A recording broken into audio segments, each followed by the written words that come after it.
And if you look at the average attendance of the MPs, Mr. Rahul Gandhi's attendance is even below that. Well, on the foreign soil, he is raising many questions about the functioning of the parliament and raising a question on the mother of democracy. He has left no stone unturned to tarnish the image of the parliament and the country.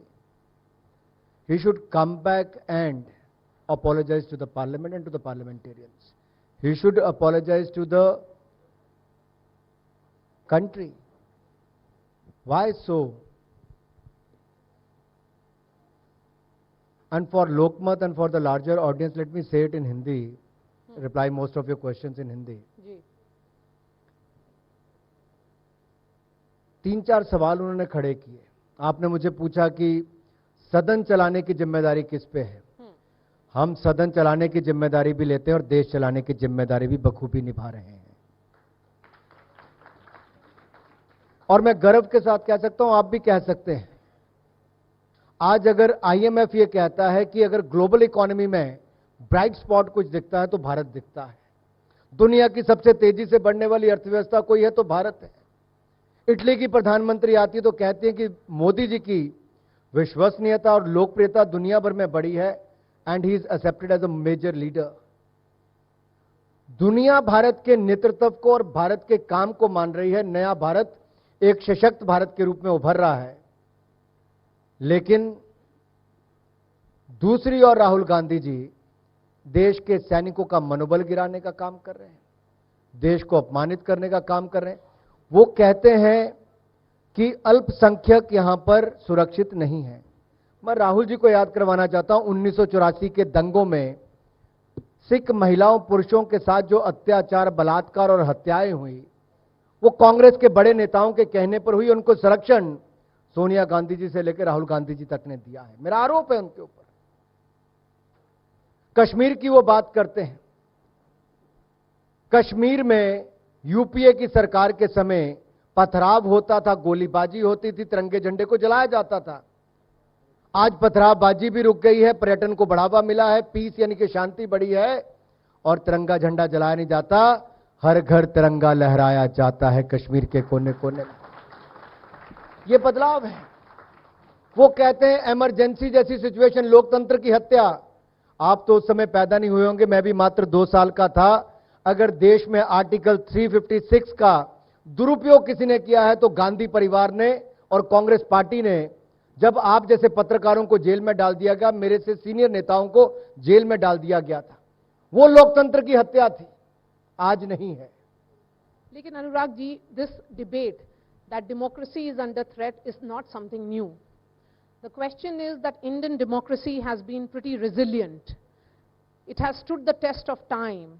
एक तरफ आप कहते हैं और आपकी party ये कहती है कि राहुल गांधी का बयान अहमियत नहीं रखता, क्योंकि if you look at the electoral debacles one after the other, that's an indication of how the people at large, according to the BJP, take Rahul Gandhi on face value.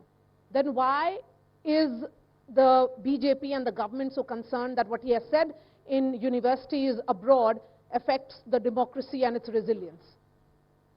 See, let me answer it in 2 parts. पहला उन्होंने कहा कि अल्पसंख्यक BJP के साथ नहीं. त्रिपुरा, मेघालय, नागालैंड के चुनाव दिखाते हैं कि सभी राज्यों में भारतीय जनता पार्टी की सरकार बनी.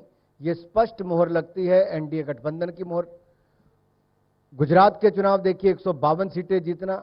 हम तो सबका साथ, सबका विकास, सबका विश्वास इसी मूल मंत्र के साथ चलते हैं. अगर पॉलिसीज आती हो तो सभी नागरिकों के लिए. हम तुष्टीकरण की राजनीति नहीं करते हैं और ना ही करेंगे. और राहुल गांधी जी की अहमियत है कहां?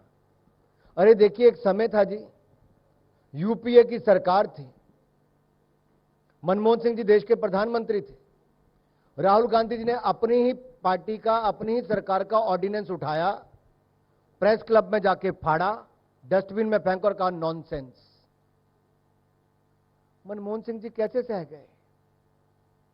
इनके पिता राजीव गांधी जी ने प्लानिंग कमीशन को कहा bunch of jokers. Manmohan Singh ji उसके सदस्य थे। न जाने इतना कड़वा घूंट वो कैसे पी गए। इतना अपमान सहने के बाद भी, यानी कि कांग्रेस के लिए गांधी परिवार से बढ़ के कुछ नहीं, चाहे देश ही क्यों ना हो। वो कहते ठीक है, भारत का अपमान किया, सैनिकों का अपमान किया, संसद का अपमान किया, ठीक है, लेकिन गांधी जी ने कहा, राहुल गांधी जी ने, अरे ऐसे कैसे होता है जी। तो बिना अपॉलजी उनके लिए तो इंदिरा इज इंडिया, उनके लिए Indira is India and India is Indira था। वो समय चला गया। ये नया भारत है, युवाओं का भारत है और सशक्त भारत है जो आगे बढ़ने वाला है। सो बिना अपॉलजी के संसद नहीं चलेगा। मैं यहां पर बैठे अपने युवा साथियों से पूछना चाहता हूं, भारत का कोई अपमान करे, संसद का अपमान करे, उससे माफी मंगवानी चाहिए नहीं मंगवानी चाहिए? मंगवानी चाहिए। अब ये युवाओं की भी बात है, तो इनके द्वारा चुने गए सांसद भी सदन में यही कह रहे हैं, देश से बड़ा कोई नहीं है।